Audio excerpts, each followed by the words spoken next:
Morning. Good morning, everybody. All right. Now, we've called this meeting the shareholders. Because Karen's been running off with the money. No. Oh, again? Yes. It's resting my account. That's Yeah, all I'm yeah. going to say. All All I'm right. going to say. Good morning, everybody. How are we? Well, wonderful. They're working. They're working I last know, night. I've been playing around. You've been playing around for years, but we won't go into that. Ladies, I've had Doctor my Who sonic fans. screwdriver out and I've tweaked things. Yes. Whether or not they'll stay like this, I don't know. So here we go. We're going to risk it for this morning. Brisket. Brisket, Oh, yes. nice bit of brisket. A nice cut. A nice cut of A nice brisket in the little cut for morning. the morning, I yes. love that costume, don't It's you? brilliant. I saw this morning. That's Absolutely amazing. even the hat as well. Can you stand up, sir, just Yeah, so we can please. see how wonderful you look? Patrick, stand up. Yeah. Particularly because we've got, look at that. It's brilliant. Round of applause for that man. Jamie, I would like that. Yes, it's lovely. Absolutely Yes. superb. I love Yeah, it. Polly, Love it. Ben. I'm loving it. Well, Yeah. here we are. Yeah. Another Doctor Who convention. Yes. Dwass's 40th. Is it? It 40th? is. That's why we're here this weekend. Guys, I of know, course, it's yeah. scary, isn't it? It is. So when you started, all this many years ago, was there anything? Was there fandom? Were there, Doctor Who fans? Probably not as No. this, but what was it like for you? No, it was just an ordinary children's television show. Yeah. At 5 o'clock in the afternoon. On a Saturday. Yeah. Sheldon's late. Taxi driver has to turn up late. Yeah. But no, there was no fandom. The nearest I got to fandom was I lived in Chiswick, and I was walking home one night, and this big bloke came up to me, duffel coat, unshaven. He said, "Oi, you're that young hero on TV, aren't you, on Doctor Who?" I said, "Yes." I thought, here he comes. You're not so tough now. He said, "You play Jamie with a kilt." I said, "Yeah." He said, "What happens next week? Because I'll be on night shift. I'll miss it." And I told him the whole year's stories. He learned everything. Oh, right, you Deb, did you get any? Was there any kind of fandom in terms of? Because obviously you were the pretty one. Well, the other pretty one. Yes, for the dads in Yeah. I think. I mean, the companions today, as soon as they're announced, it's media, do this, do this, do this. What was it like for companions really then? Like that at all? No. I lived in like a village really, or a small town, and of course the locals knew that there was Deborah Watling and I was in Doctor Who doing this, and so they used to come up to me. God. Can't you? It was working. We did a lovely march. It's gone off, Oh. has it? Are you off? Can you check that, I'm please? Oh, that light. Could be a connection. Can you You just a moment? Can we share? Yeah, have that. Yes, Right, yeah, sorry about that. there we go. There she is. There she is. Right, as I say, I lived in quite a small village, and all the locals came up to me and they said, "You're Deborah Watling and you're Doctor Who," and I got that sort of recognition, and sometimes on the tube, etc., etc. But no, it was nothing like this. There were no conventions. The first convention I did was in 1987, Gosh. I think it was. Yeah. And that was in the church hall in Wales. Cardiff. Yes. Well, you see, Cardiff, history of Doctor Who. What point? Was there a certain point that you noticed that something was happening with Doctor Who? Perhaps after you left it, was there something? Oh God, hang about! I'm getting a lot of inquiries about my time on Doctor Who. Something's happening here with the programme. It's getting bigger and bigger. It's becoming immense.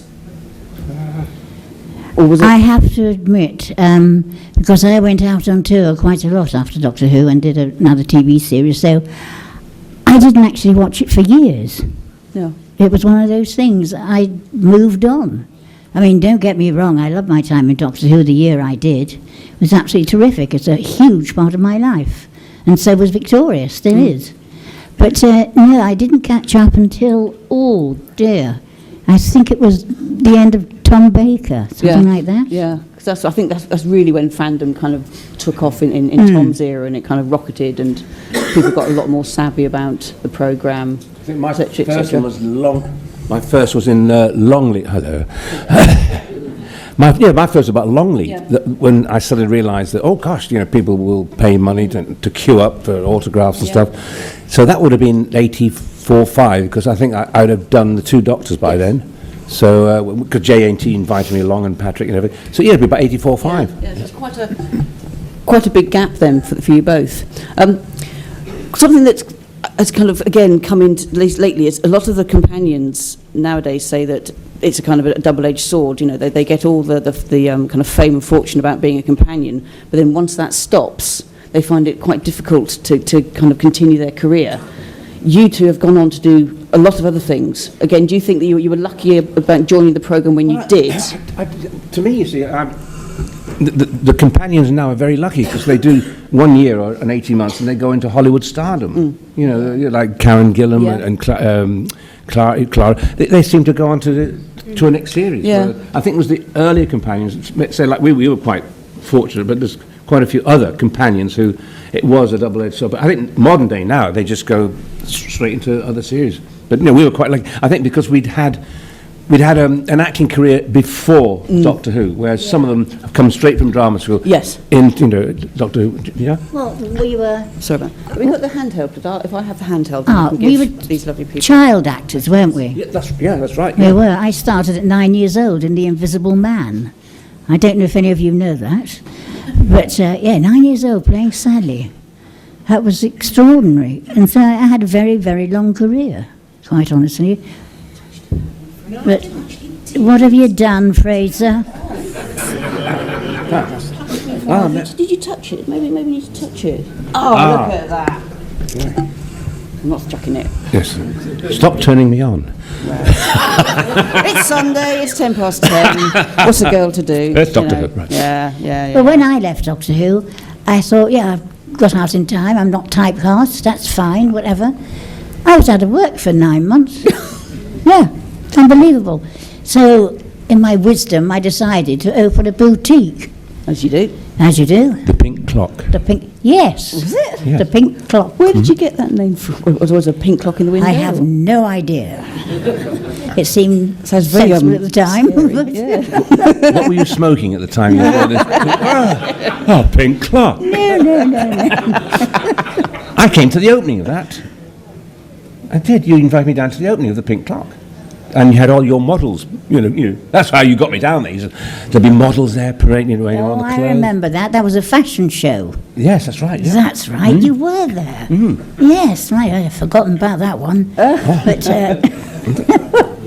no, I set it up with a friend of mine called Joan, and I said, I warned her that if I get a job, I'm off, but I'll check on her, let her run it. And of course I got the newcomers with my father. He'd play my father. That was the TV series in those days. And I went back to check up on Joan several times. And the takings had gone right down. And it wasn't run particularly well. And her boyfriend was in the flat above, renting it. And I found out she'd been rather a naughty lady with the till. And I lost my shirt. Awful. God, It's terrible. But then when did you do the film with Cliff, though? Because you starred in Take Me High with Cliff Richard. That was 74. Oh, A long time then. While after. Yeah. I did That'll Be the Day with David Essex in 73, and then Cliff 74. And Danger UXB? Oh, I love that. Oh, crikey, now Naughty you're Noreen. asking Were you me. Naughty Noreen or something? Naughty Norma. Norma, Naughty no, Norma. well, I got the naughty right. Naughty Norman the Pink Clock. Maureen. Where from? She didn't mind like being naughty. I was Norma. How very dare you? I had a great time on that show, though. But you did. She really was she was a character, that one. Yeah. She was a cross between Diana Dawes and Marilyn Monroe with a Cockney accent. Classy bird. Very classy, I was. Yeah. Let's go to another classy bloke, Cratchit Troughton. Ah, yeah. Patrick Troughton. Yeah. What were your how were you introduced to Patrick? Did you kind of audition with him, or was it first day No. on the set? How were you introduced to the Doctor? I was actually asked to go up to see the then producer, Innes Lloyd. And we sat and chatted. He was a lovely man. And we got on very well. And he offered me the part of Victoria because he'd seen beforehand me playing Alice. And I was on the front of the Radio Times as Alice in Wonderland, whatever. And we agreed, yeah. I said, I'd love to do it. I'd love it. So he said, right, well, have a party. And I remember a party on the Thames. That's nice. Do you remember that? No, I don't. Were you invited? And there was various people there. and of course Pat and Fraser. And Pat took one look at me and just went, his arms outstretched, and said, "Welcome to the family." And that was brilliant. And people say, how do you describe Patrick? And quite honestly, words don't suit. Do you know what I mean? He was such a brilliant man, and I became very, very fond of him, as you did. Oh, yes. Yeah. Yeah.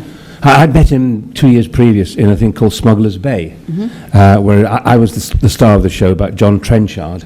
It was a famous book called it was called Moonfleet, Oh, I love originally called Yes, Moonfleet I've from read the that, book. yeah. Yeah. I love that. But the BBC couldn't call it Moonfleet because at the same time they had a TV show called Moonstrike on Right. about the Lysander and the spies of World War II. So we called, and he played an old smuggler called Ratsey. And so I'd been told by my brother Roy, there's a lovely actor called Patrick Troughton, that Roy had worked with him. So Patrick and I met, and he was the old smuggler. We just got on well. Before the first day of filming, I put my hand through a plate glass window. The door was closing up, and I severed all these 3 fingers. That was hanging off by a bit of skin, and I had to lovely. put it back Nice, on, stitched up. And then 2 years later, when I knew I was going to be doing the Highlanders, Patrick said, there you are. How's the old hand, old boy? And he'd remembered that I put my hand through the thing 2 years later. It was like we'd never been apart. Yeah, And we that's just carried lovely. on from there. And that's Yeah. how he was. Just wonderful. We're so losing the nice. audience. What? No, no. Oh dear. Oh, God. Said. Sorry about that. Oh, my God. Never mind. Never mind. Never mind. You don't know what you're missing. That's the smallest Kong I've ever seen. Yeah.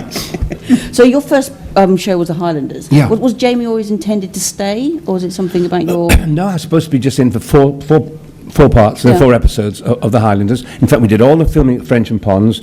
We did the last scene where Polly, Ben and the Doctor get in the TARDIS. I stay with Kirsty, Hannah Gordon, myself, my lead. We wave goodbye, this box disappears, and that was it. Yeah. And after about episode 2 had gone out, Innes Lloyd came up and put his arm and said, "Now, hello, Fraser, old boy. How do you fancy joining the old TARDIS crew for a year?" I said, "I can't." He went, "Oh, don't you want to?" I said, Yeah, but I've already filmed me waving goodbye to the TARDIS." "Oh, the hell with that, We'll do it again." And we went down to French and Ponds, and this time I got into the TARDIS, waved goodbye, and I'd signed for a year then, and That was it. which became 3 years. Fantastic. And it was Do you just think that supposed was to be- something that Patrick said? Patrick I had influence don't on, know. or- I don't know whether it's the fans or whatever. Rumour has it, and I never asked my agent this, that they'd thought possibly, because Sean Sutton, the head of TV, I'd worked with him literally as a little boy Right. in the Silver Sword, Hunting Tower, Run to Earth, etc. He'd actually penciled in, if this character works, we'll have an option of a year. But my agent didn't tell me, in case I went, "Oh, God, if I'm really good, I'll get years out of this." And you start overacting, Yeah. and you start trying to please everyone, and you blow it. So but I never found out from my agent but somebody told me years later, "Well, I think they had an option on you, but your agent obviously didn't tell you," in case you think, "Oh, Gosh, I'm yeah, gonna put blow it." pressure on you. Yeah. And Debs, your first one was with the Daleks. I mean, what a kind of amazing introduction with Doctor Who and the most iconic, scary monsters. Absolutely, Probably in the world. yes. First day of filming, I was filming in an old house in Harrow, London. Grimms- Gilbert and Sullivan. Gilbert. Yeah, Grimsdyke Hall, Oh, What a fantastic name. gosh. owned by William Schwenk Gilbert. It was, of Gilbert and Sullivan. Sounds It was amazing. huge. It was wonderful. And I was in this very big Victorian costume, etc., of course, and skirt down to the floor and all that bit. And it was like the first day at school, back at school. I was pretty nervous. And I walked in, and the crew were all lovely to me. And then I was introduced to my co-stars, the Daleks. And I thought, what on earth are these? I thought, goodness me. And we got on terribly well, and there was a shot of me being captured by the Daleks, going down a long passageway, one Dalek either side of me, one there, me in the middle. And of course, you couldn't see any feet or anything, couldn't even see mine, so I looked like a Dalek as well. It was weird, but dear Fraser, dear Jamie, came to rescue me, didn't you? Yes. And it was directed by a lovely director called Derek Martinez. And there was one scene, which I think I'm allowed to say, am I? Yeah, the kids have gone out. Yes. Yeah. Yeah, right. Fraser comes up to me and says, "Oh, Miss Waterfield, I'm here, I'll rescue you. Now, calm down, don't worry. Now, quickly, up your passage." Matron. I went, "What?" And Derek Martinez said, "Cut." Came up to me and said, "What's wrong?" I said, "You can't say that to me." He said, "Why not?" I said, "I'm not explaining it to you. No way. Thank you very much. Do you remember?" Yeah, quick, Miss Waterfield, up your passageway. But Derek didn't have a sense Didn't of have a humour. clue. No sense of humour whatsoever. I had to climb a rope, to get onto this balustrade and down the passageway to rescue her. So he said, "Right, we'll do a close-up of your hands now, Fraser, just on your hands." So I sort of stood on a table, and there was the rope, and the camera's looking on my hands. So I went like that. And Derek went, cut.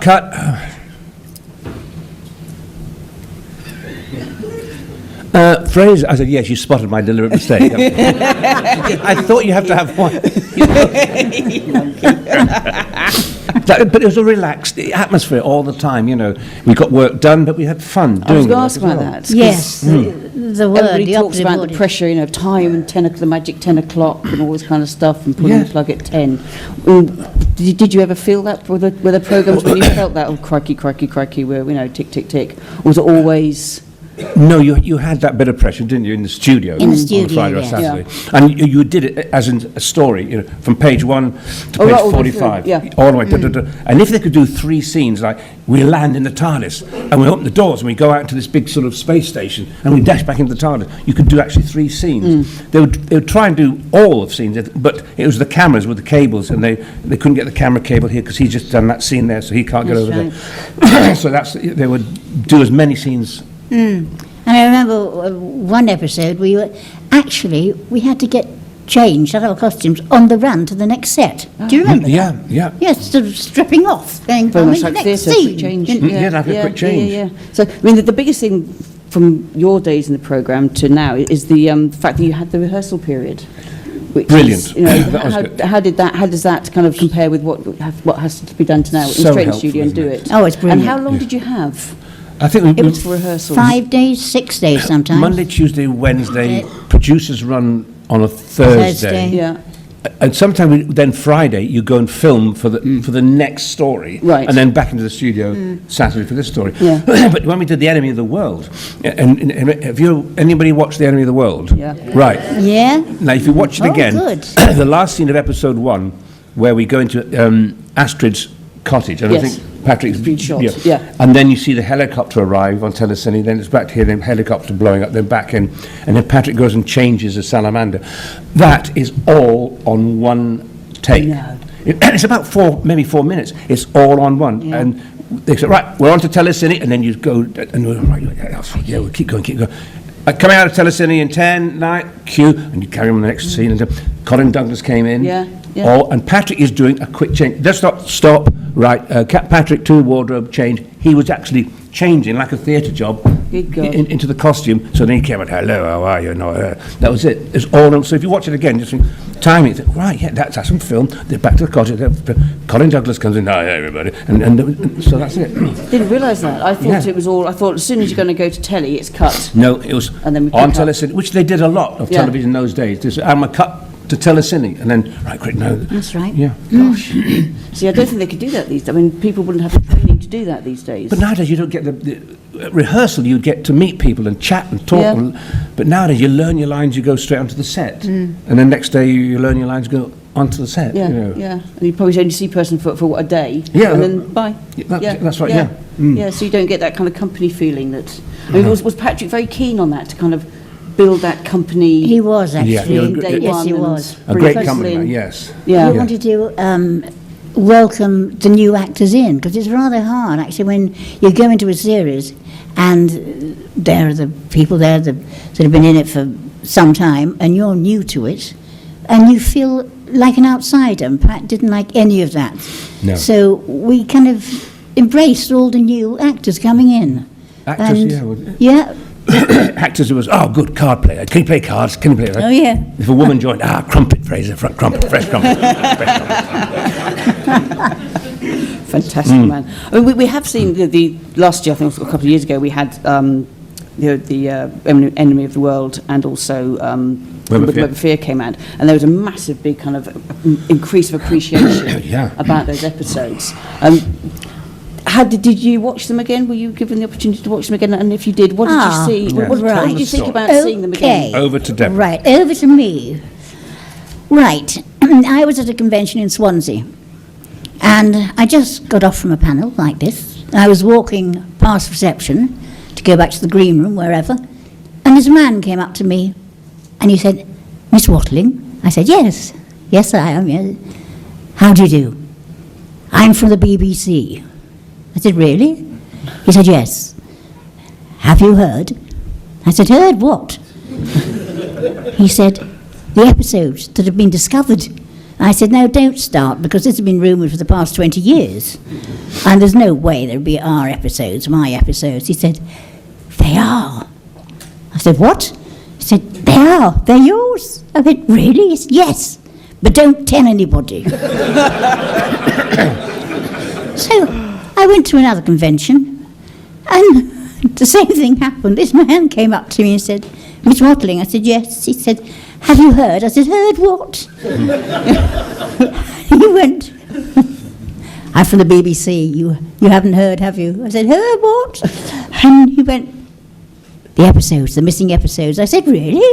He said, yes, they're yours." "You don't say." I said, "You don't say." He said, "Yes, but don't tell anybody." So a couple of weeks later, the Beeb rang me up and said, "We're going to screen a couple of episodes from Enemy and Web of Fear in a little cinema in Soho, London." I said, "Oh, great, okay, we'll send a car for you." I said, "Wonderful, thank you very much." And so he said, "What about Fraser?" I said, "What about Fraser?" And he said, "Oh, have you told him?" I said, "I was not to tell anybody." So I rang Fraser up and I said, "What are you doing this weekend?" He said, "I think I'm going on holiday." I said, "Not now, you're not." He said, well, "What is all this?" I said, "We have to go down to Soho, cinema there, and see our missing episodes that have been discovered." And he went, "You what?" I said, "The episodes that have been discovered." He said, "Our episodes." And he went, "How long have you known this?" And I went, 3 months. He said, "But why didn't you tell me?" And I said, "But I was told not to tell anybody." And he said, "I'm not just anybody, I'm Fraser Hines." Too right, yeah. Too right. So, Yeah, I didn't know at all. No, She just no, rang me no, up and told you. said, "What are you doing, on Thursday? Should we go to Soho?" I thought, "Why are you taking me to Soho on Thursday?" reasonable question. Yeah, reasonable question. So, when you finally sat down and saw them, what did you think? Do you think that they were, "Oh gosh," or "Wow, that's"? It was. I was watching the first one, and I after about 10 minutes, I thought, "Wait a minute." The last time I saw this episode was at Lime Grove, sitting in the supper break before doing the next Yeah, episode. yes. That was the last time I'd seen it, because we used to Gracious. break for supper, have a big supper, and then dash in and watch the TV. Yes. In the episode that was going out. But that was the last. I thought, crikey, yeah. So it was 40 years or something. Good That was gracious. the last time I'd seen it. Yes. Well, it came on the screen, and of course, there was Pat's face, kind of dissolving, and there was the signature tune, all that. And I have to say that I had goosebumps. I thought, my goodness, I thought I'd never, ever see these ever again. Yeah. But here I am, so many years later, sitting, and I'm going to watch it, which is brilliant. And when I saw Web of Fear, I was watching it, and I thought, yeah, this is pretty good, that's okay. All of a sudden, because I'd forgotten totally he was in it, my father walked on. Yeah. I went, Fraser. Yeah. It's father. He said, "Of course I know it's father." It's just, wow.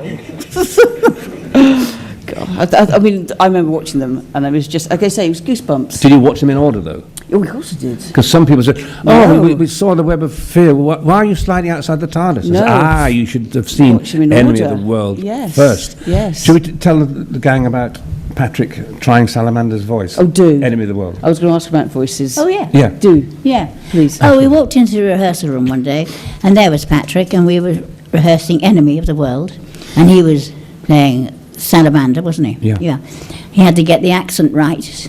And so he proceeded to stand in front of us and make a speech, whatever, in the accent. Now, you do a bit of it, because you're He good said- at that. So, Fraser, Debbie, how come is Salamander, he talk like a this, how this? You think it is a good?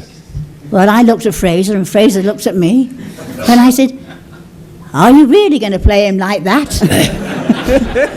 And I said, he's not from Pakistan. And Patrick slumped away, didn't he? Oh. He took everything to heart, He did, Patrick, didn't he? Yes, he did. So how did he get, was it your kind of expert accent advice that kind of got him there, or did he? No, it's his. It was No, his. Yeah. So everybody goes on about that dual role, and it kind of shows exactly how good Patrick was. Yeah. You know, was that something that he actually asked for? That he said, can I have an episode that's going to give me something a little bit more to do as as don't an know. actor? I have no idea. Or did the I writers can't remember that. kind of think, we've got Patrick here. Let's make the most of him. Probably that was their idea, but we never had any sort of thing to do with the scripts. No. You couldn't say, can we do this, or can I do that? Can I ride a horse or something like that? Yeah, No, they just, nothing. No. It's a shame. Isn't it? I mean, I got to ride Yeah. a horse in the war games because they probably thought, Fraser likes riding horses. He's not going to be scared. He can knock Peter Diamond over. He can leap in the saddle and he can gallop off without going, where's the stuntman? Yeah, So yeah, they probably yeah. looked at you and thought, yeah. Yeah, I mean, I've read quite a lot that Patrick was under quite a lot of pressure during Doctor Who in terms of the hours that he was asked to work and stuff like that. How did the dual role in Enemy affect him? Did he find it hard?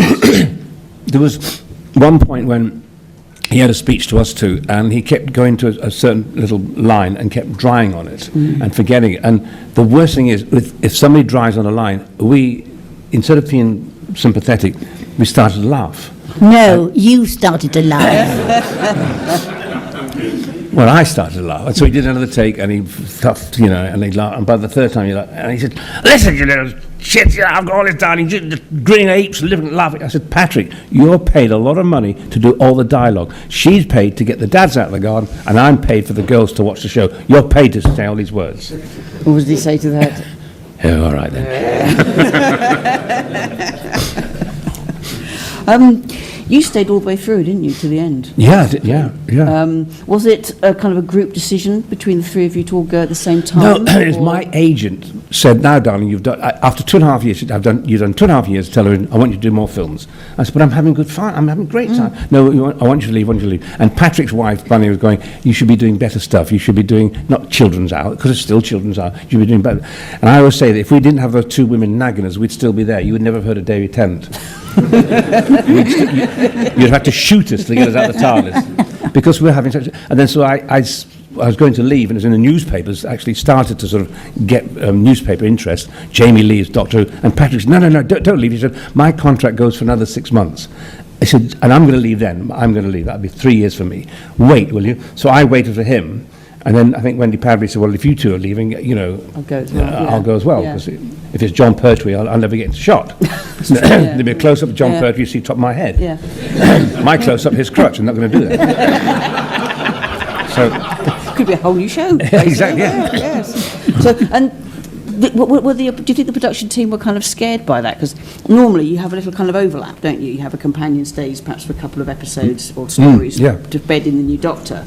Were they a little bit, oh crikey, we're losing everybody here in one foul swoop? Are we going to have a programme or? They did ask us to stay. They did say, please stay. We're going to colour. We're going to Yeah. colour. New scene's going to be into colour. And I say, I wanted to stay. Patrick wanted to stay. But if your agent is saying, no, darling, you have to leave. And Yeah. I was only, 22 or 23. So nowadays, I'd just tell my agent, no, Yeah. I'm having fun. I'm going to stay. Yeah. So it's quite a big, massive big thing. And Deborah, you did a year? Is that? Yes, only 1 year. Yeah. And that was named the Monster Yes, era. gonna say Because you- I met a hell of a lot of monsters. Really did. Yeah. Yes. What was that like? Again, because I kind of keep referring, kind of comparing you people, that's a really bad You thing. people. That's an awful thing to say, isn't it? Classic people. I like the word classic. Classic Yes. people, with people coming into the show today. And they've got all the background, they know what to expect, they know the monsters and everything. But you were the ones who kind of set the marker for them. Yeah, that's right, You were yeah. the ones that saw these monsters first. You were the ones that kind of, right, if I see a Cyberman, I have to react like this. What was it like on set, acting with with the monsters, you know? Well, Tomb of the Cybermen, I always remember, because it was the first time that I was out of the crinoline, whatever, into quite a short frock, or just down below the knees, Yes, I think yeah. it was. And we were filming this, and we found, what was it, the tomb? Yeah. The tomb, yeah. Tomb, and walked in. Oh, you've got to say something. What? About that. Morris Barry was the director, and Oh, dear. and we thought we always like to have a bit of tension and to break the tension with it. So Patrick and I had thought of a little gag that we daren't say to Morris because he'd say no, don't, that's silly. So on the actual take, and we knew it was a big take. It went on. The scene went on afterwards. That's why we said we were supposed to grab her hand and pull her in. Oh, that, yes. And then, come on, Victoria. And we grabbed each other's hands and we go, stop. And then we go back to her. And that was on the take. Morris Barry was furious, but I think it was Peter Bryant said, no, it's probably just what the scene needed, a little bit of phew, because it was all this, come again, and the guy gets electrocuted. Tension. We need a little bit of light relief. I was And going to put it, that was right in my head. I was about to ask you, was that you and Patrick doing? Because it's such a lovely scene. And it's that's just why so- our hands you are know. quite high, because Yes. we couldn't say to normally you'd grab a hand like that, but we couldn't say to the cameraman, how high are you cutting? Why? Yeah. Why do you want Yeah, to know? yeah. So that's why our hands, to make sure they're in shot. Yeah. Yes, we'll do that. Yeah. I say, it's such a lovely scene. I just always It makes me just giggle. was the right sort of Yes, level. you know. yeah. It just sums up the relationship between the Doctor and Jamie and Victoria. What about me? Kind Is, of thing, yeah. is the Laurel and Hardy. Yeah, Come along. yeah. You know, the feet. This is so nice. I remember when we walked into the tomb, and all of a sudden there was a shot of the Cyberman in like a honeycomb, and it started to defrost, and you saw them moving very gradually. And I thought that was a bit hairy. I thought, oh dear. And then that monster, really, to me, was quite terrifying. Because, you know, it was for the kids, etc., etc. For the kids, even I was terrified of them. And it was just because it was human form, wasn't it? Yeah, Yes, yeah. yeah. The Cybermen, I think my favourite monsters, because there was no emotion there. No. When we did the Ice Watch, we had Bernard Bresslaw, and Bernie, I mean, he could have actually sat in an armchair just reading his lines and had an extra walk round. But Yeah. no, he said, no, I'm an actor. So he put all this stuff on, you couldn't recognise Bernard Bresslaw. And he was the one who invented the hissing sign. He said, if that kind of reptilian, surely with it was his idea. But once he's bolted into this costume, he couldn't sit down, and he couldn't unbolt it because it takes too long. Yeah. So it was a bit disconcerting if you're playing a scene and out the corner of your eye you see this ice warrior on a shooting stick reading the Racing Post like that. Just out of the corner of your eye, you're picking the winners. You had some amazing and very talented people coming in to act with you. You had George Pastel. Yeah. You've had, say, Bernard Bresslaw, Peter Salis. Wanda Bentham. Lovely Angus Lenny. Angus Lenny. You know, Peter Barkworth. Peter Barkworth. People don't, Colin Gordon. Exactly. I mean, people forget. Jack Watling. They're Colin Gordon, they were movie stars. They weren't just actors. yeah. They were movie Yeah. stars. I think people forget that because, again, today we have, so Derek Jacobi's being Doctor Who and stuff like that. But they forget that Doctor Who's always attracted very high calibre, Always, yeah. wonderful actors. Always, yeah. you know. Always. And why do you think that is, that a children's programme, which is, as you say, Yeah. it was in those days, was able to get people of that calibre to... I think it had a very high, not threshold. I don't know. I mean, I don't know how you explain it, but people really wanted to be in Doctor Who. Yes, They yeah. really did, back all those years ago. And I thought that was terrific for the programme and for us. I thought, well, we must be doing quite a good job then, if all these lovely actors want to be in it and with us. Well, maybe because Billy Hartnell, again, was a movie star. Yes, A lot yes, of yes. films. And also Patrick with his reputation. So people thought, well, the person playing the Doctor, it's a high caliber show. Yeah. No, so people forget that, I think. They kind of go back to all that. That was a day when the sets wobbled and stuff like that. But no, people say that They the set, don't. well, They you didn't. know, somebody in I never America saw said, it. I freeze frame and I can see there's a crack. And I said, don't freeze frame. We It can wasn't all made to feel freeze no, frame. just watch it as we Yes. did it. As it went out almost line. Don't stop and go, you can see a crack there. Yeah. But we're talking about Ice Warriors. The favourite little story of mine is how the Ice Warriors killed somebody. And this guy, his body convulsed. Well, there was a very, very shiny, like a mirror-like piece of rubber, and the actor would go and stand so the camera would look at his reflection, which looks like him running towards Yes, the camera. yeah. And there's a big handle at the back, and the prop man would pull this rubber, so it looks like the body's gone out, and they'd be getting killed. So simple. And there's one particular, this Ice Wire, it's kills, did that. The prop man grabbed the handle, and it came off in his hand. So it didn't move, and the Ice Wire went, shit, missed the bugger. See, even Ice Warriors are fallible sometimes. Yeah. We're going to start opening the... Oh, straight away. To the Andrew. Alan, rather, go for it.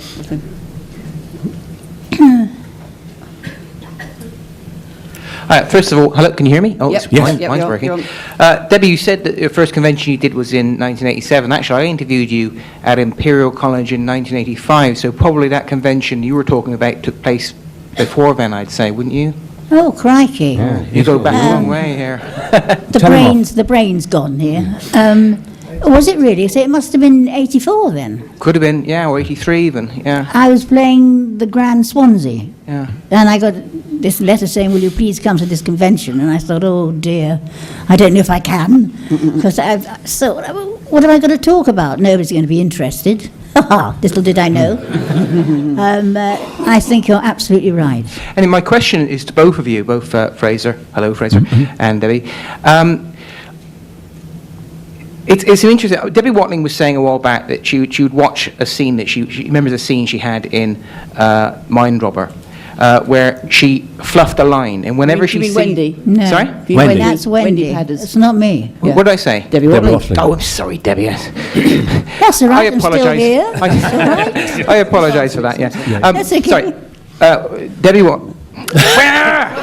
He's got the hots for you. Yeah. Keep talking. It's out now. I'm just looking at you and thinking. Sorry. Who the Thinking hell is what? it again? Wendy Padbury. Wendy Padbury said that she had a scene and she fluffed a line, and whenever she sees it, she just knows she's going to fluff that line, and she fluffs that line. And obviously, when you're performing something, and you watch it directly afterwards, there's a kind of subtext running of thinking, did I go to the chip shop, or did I get that line right? And I'm just wondering, when you watch it now, does all those feelings and ideas come back, or do you watch it like you're watching someone who's completely different, something I'll completely tell fresh you and about new? that scene. At that particular time, I had flu, and it was the Tomb of the Cybermen again. And I remember this, because they call it, the scene with Patrick, iconic, Who's that one? Lovely. legendary, etc., etc. But I went right the way through the scene and fluffed the very last line. And I thought, oh no, please, this is horrendous. That would be my worst nightmare.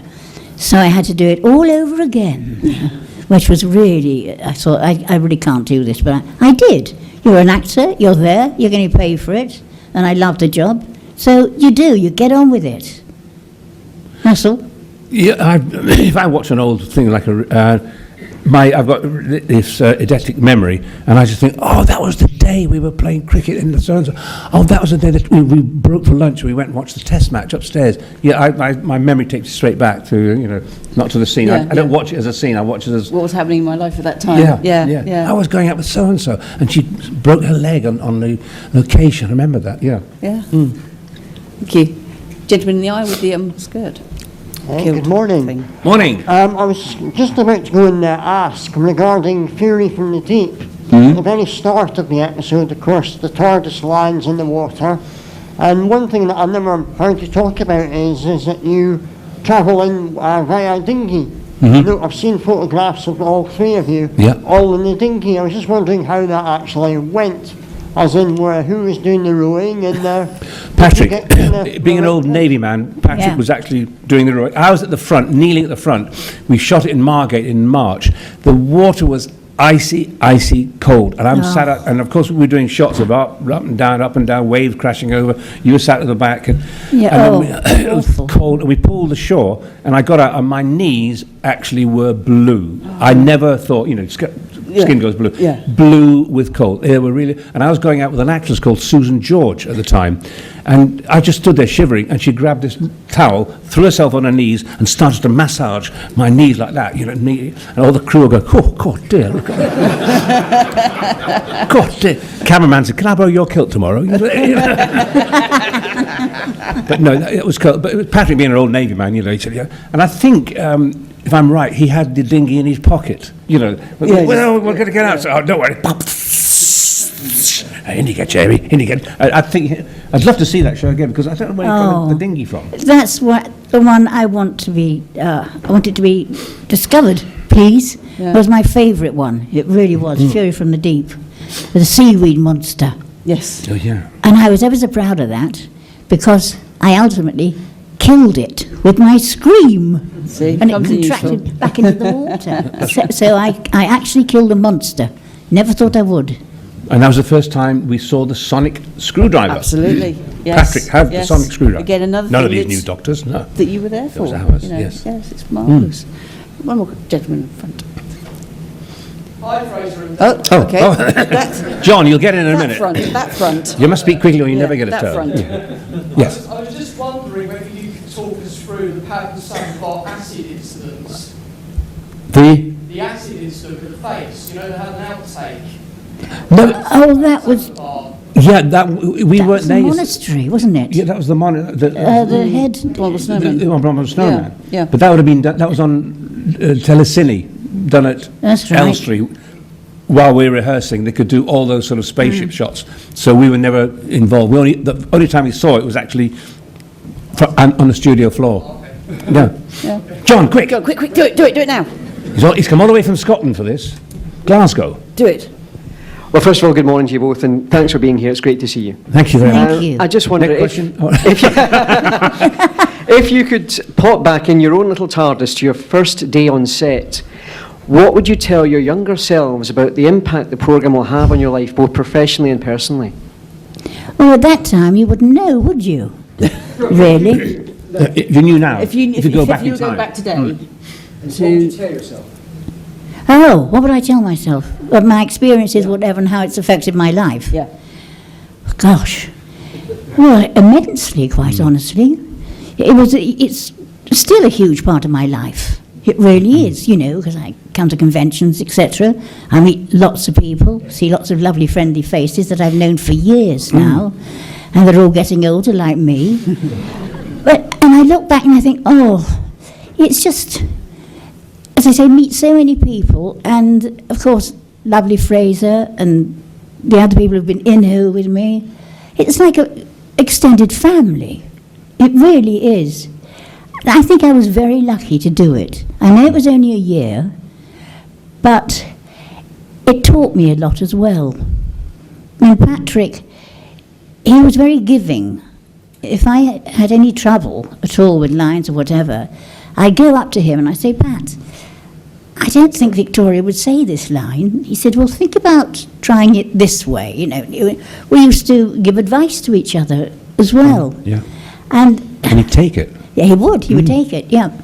But I must say, without all you, and you've actually, the fans have kept Patrick Troughton's memory alive.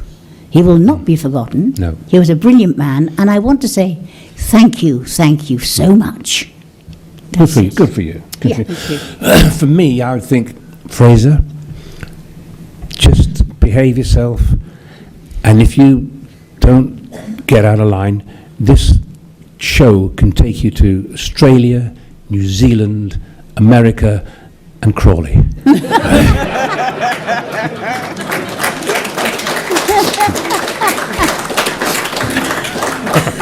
Brilliant.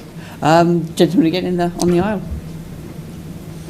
I was going to ask as well about Innes Lloyd, and that for me, he was a great producer, very much a perfectionist, but at the same time, from when he started in Doctor Who, He had a lot of regulars there that he did not renew contracts for. He brought in new people, and when he left, of course, he left with a fine cast of yourselves. Would you say, was he a very professional man, but also had to be very hard focused as well in doing his job? Or? Yes, I had heard or read in somebody's book that Innes was quite a hard taskmaster, and again, being an old Navy man, no, this is how we do it, and it's got to be done like that. He's an old naval commander. But I never saw see that, that side. that side of him at all. I mean, all I saw was this wonderful guy that put his arm around me and said, "How do you fancy joining the old TARDIS crew for a year?" And he had a little Volkswagen Beetle, and we finished relocation, and he jumped in the car. And he said, "Well, welcome aboard, old boy." And he drove me back to London in his little Beetle. And he said, "Welcome aboard. I think we're going to have some fun." But people later said, "Oh, no, God." I think he, as you say, he got rid of Polly and Ben, and they wanted to stay. And he no, can't have too many people in TARDIS, I think they still have about 6 months left of their contract. But he said, no, gone. Blimey, it's quite... I didn't really know Innes very well at all. But he was a gentleman to me. Every time we met, he was polite. He was always very interested and interesting. And I thought he was a smashing man. He always had a pipe, I think, wasn't it? He did, yeah. He had a pipe, yes. Yeah. But when Innes walked into the room, you knew he was there. You really did. You think, "Hey, hello, here's the boss. Right, behave." Right. I think he only made one mistake, and that was hiring you. But the thing is, have you noticed?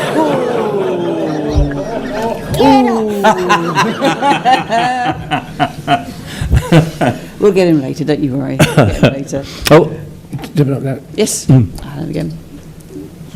I'm only kidding. I know. Let me get the names right this time. Fraser Hines. Yeah. Yes. Deborah. Watley. Yeah, I got them. Wendy Padbury. Yes. Anything you want to know, just... Well, Wendy, when you appeared in... you were talking about Innes Lloyd, and it's interesting when Peter Bryant took over, according to Terence Dix, there was a kind of a different atmosphere he found, and behind the scenes there was kind of it was more chaotic. For example, also they had a falling out with Mervyn Heisman and Henry Lincoln, two writers who Patrick Troughton very much admired. And I've also read in various books about Troughton that he was less happy in his final series, and felt that there was, the scripts weren't quite up to scratch. Did any of this pass over to you when working on series? Yeah, The Mind Robber, for one, it was the first episode, and there was only 3 of us in it. And Patrick said, "This is far too much." And we didn't go on strike, but Wendy, me, and Patrick went to Peter Bryant and said, "No, if it'd been the start of a new series, we're all refreshed, but we'll come to the end of that series, and we're all very tired." I mean, if you go down a mine and for coal, that's tiring. But, we were just got mentally tired. And we said, "No, this is too much, just for 3 people." So they knocked 4 minutes off the episode. So the first episode of The Mind Robber, because we said no. And 4 minutes is, you think, what's only 4 minutes? It's a long time in television to be talking, and whatever. So that was the only time that I was parley to sort of script, conversations. Yeah. Just briefly, because we've only got not much time left. Kind of moving forward for you, Fraser, you came back, or Jamie came back to Doctor Who. How was that something was that John JNT? JNT, yeah, it was JNT. No, he rang me up and he said, "Fraser, we're doing the 5 Doctors, and I want you and Patrick to meet up again and go through a whole other story." And I was working on Emmerdale Farm at the time, and I just finished Panto, and I rang the producers. "I need another 5 weeks off." "Oh no, we want you back." I said, "No, I've just got to do the 5 Doctors." No. So I told JNT, and he went, "Oh." He said, "Well, if you get any time off at all, call me, because I want you with Patrick. Just call me. So I rang him up and said, "I've got next Wednesday, Thursday off." He said, "Right, okay." We had fax machine, fax came through, and it said, Jamie and the Doctor and Brigadier, and I go, "No, the Brigadier's right." That was it. "Oh, that's all I'm going to do." All right. But I wanted to see Patrick again, and Padders. And so I went down, and we walked into the Acton Hilton, this big rehearsal room, and all the other Doctors there, Peter Davison, Pertwee, and Patrick, Wendy and I, we rolled on the floor, rolling over, giggling. And John Pertwee said, my assistants never do that. Sarah Jane, get on the floor, roll me up, roll me up. And I'm so pleased I did that, because if I'd said, I can't be bothered to go down to do, I'd have never done the two doctors, because when I was getting de-rigged to go back to Leeds, J&T said, it was just like you and Patrick had been a prop couple for 16, it was 16 years later. That's a long And he said, do you fancy doing more? I said, yes, please. He said, right, keep some time off. So I left Emmerdale and did the two doctors, Yeah. and had a very happy time. What was it like obviously going to Spain and all that kind of stuff? We were supposed to go to New Orleans. Oh, right. Then the American money pulled out, so we went to Seville. And Colin Baker and I, we'd known each other for years. We shared the same girlfriend. Well, he married her in the end. But, not at the same time. I was first, and then and he married her. So we had that in common. Not that she was shocked. No, she wasn't common. She wasn't common. No, she's lovely. She's a lovely girl. She dressed so nicely. Yes, and quickly as well. But the thing is, what you don't. So no, and in fact we ganged up on Patrick in the two doctors when Patrick's. We had 10 days rehearsal. It was marvellous. And when he was in his wheelchair, we tipped up and pulled the wheelchair back. And Patrick fell out. Every day we did. On the fourth day, he jumped up and he looked at me. He said, "You little shit!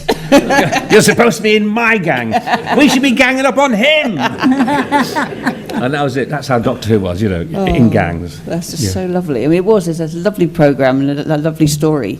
And to be in Spain, I think, with Doctor Who must have been actually like holiday. We basically. lost 2 days filming because the wigs did not arrive. Oh, We shame. sat by the pool, and for 2 days the wigs didn't arrive. And in the end, Peter Moffat said, "Oh, look, we've got to do some film." So the makeup girl got Larry's hair sprayed this and Cassini's hair like this, and we did, and we shot, and it was a happy shoot. It was such a happy shoot that Peter Moffat came to the bar one night in the Spanish hotel, and he said, "Well, boys and girls, we finished filming, and the charter plane can't come and pick us up because it's not here for done the 2 days. The hotel's booked for 2 days." He said, "I suggest you go to your rooms tonight, look at any scenes that you think could now go on location. Anything from the studio on location." So I think Colin Baker said, "Well, you know that scene, I'm listening outside the door and I knock the vase over. Why don't I sit outside the window and I fall off the crate?" And they look, "Yeah, that's a good idea." And I said, "What about we did so and so?" Yeah. And we actually picked up, so we did more location. Brilliant. On having lost 2 days normally, then you're fighting against the elements. We actually made up time. We lost 2 days and did two, so we've got more location, which is great. Yeah, that's great. I never went don't think to you'd go exotic anywhere, no. locations at all. You went down the underground. What are you talking about? Yeah. Down the underground, Come on. on wet beaches, in the rain. Yeah. Yeah, a couple of gravel pits. You've got Margate. Yeah. Yeah, Margate. Living the dream. Yeah. Living the dream, as they say. I was living the dream. Yeah, absolutely. It's such a shame that your era, or Patrick's era in particular, is the one that has been most affected by the lost episodes. And we've touched briefly on the return of two marvellous ones. Is there anything that you'd love to see? I mean, you mentioned Fury from the Deep. But that's is there my anything choice. that you think, gosh, I'd really love to have that? If it's only one thing that can never be recovered, that would be the one thing that I'd really love to have back on the DVD shelf. Fury, please. Yeah. That's my cry. For me, it's going to be the Highlanders, I think. The Highlanders. Yeah. Or Evil of the Daleks, I think. The Highlanders or Evil. Do you think, it's probably a bit of a controversial question because I'm like that and I don't care. Do you think that the myth of Patrick Troughton has been enhanced by the fact that we cannot see his episode, or a lot of the episodes anymore, so that it's kind of going on to J&T's rose-coloured spectacles? We can't see them, so we've got nothing to judge. The myth kind of builds and builds. I would have said that up until Enemy of the World. There was this myth of, these lost stories. Yeah. In fact, I remember people saying to me, Enemy of the World, so Patrick plays, there's no monsters, no. So he plays this bloke who comes from Spain or something. Yeah. Well, it's not, what's good, Yeah, about, what's good about that? I'm not Yeah. being disrespectful. Then they just- saw it. Yeah. My God, what a great Yeah, show. yeah. But you're right. Just leading up to that, the people go, Was it really as good as everybody makes out? This underground thing. Yeah. Well, wasn't it? Yeah, you've told the story about the underground looking like the underground and London Transport going to sue the BBC. Yeah. Then they saw the shows. My God, you're right. They really are good Yeah, stories. yes. So you're right. Up until then, now it's no longer a myth. It's we want more. He was fab. We want more of that stuff now. Yeah. I I remember, as I say, watching it for the first time. I think I got it on iTunes, but sitting there on television thinking, that is what Doctor Who should be. And he is absolutely stunning man.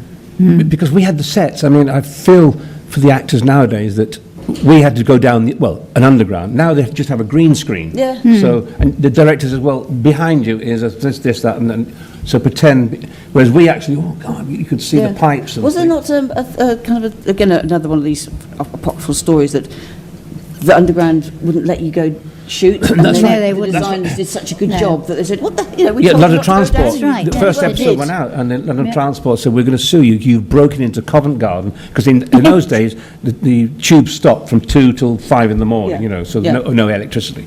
And so our designers took them to the set, because they left the set up, obviously, you don't take it down every week. Yeah. And I went, oh my God, there's everything there, the dead rat in the corner, Yeah, everything was just...